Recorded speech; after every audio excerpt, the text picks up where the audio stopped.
Hello all and welcome to this first episode. This is the first episode out of my 4-episode mini-series on vitamin D. In this first episode, we're just going to break down the fundamentals and the basics of what vitamin D is, and a few of its functions, but we will explore that more in depth in future episodes. So I'd just like to start off by saying that vitamin D isn't just a vitamin, it's actually a steroid hormone.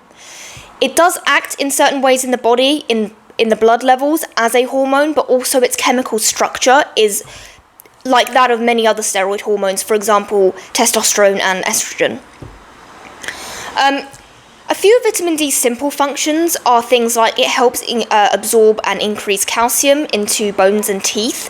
It does boost immunity, which we'll definitely be touching on the last episode of the mini-series. And also it can help alleviate things like seasonal affective disorder and low mood. Signs of deficiency include things like achy joints, achy bones, general low mood, fatigue, and frequent infections. There are also people in what we call high-risk groups.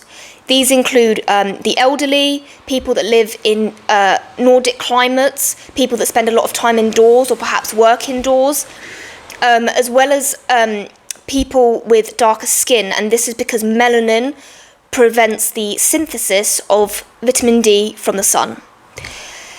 There are a few sources of vitamin D. My favourite is supplementation, and I think the literature reflects that. Of course, like we just said, you can get vitamin D from the sun, as well as small traces of it in food. However, I do think this is often over-exaggerated. The amounts in food are minuscule and would not be enough to increase your levels in the blood. Some food sources include things like egg yolks, liver, fatty fish, things of that nature.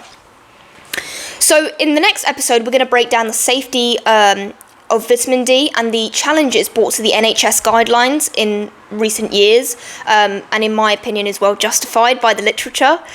3 things I would like you to take away from this video is vitamin D isn't just a vitamin, it's a steroid hormone. What the signs of deficiency are, and who people in high-risk groups are, in case that might be you. Thank you very much for watching, and I'll hope to see you in the second episode. That was Science Made Simple.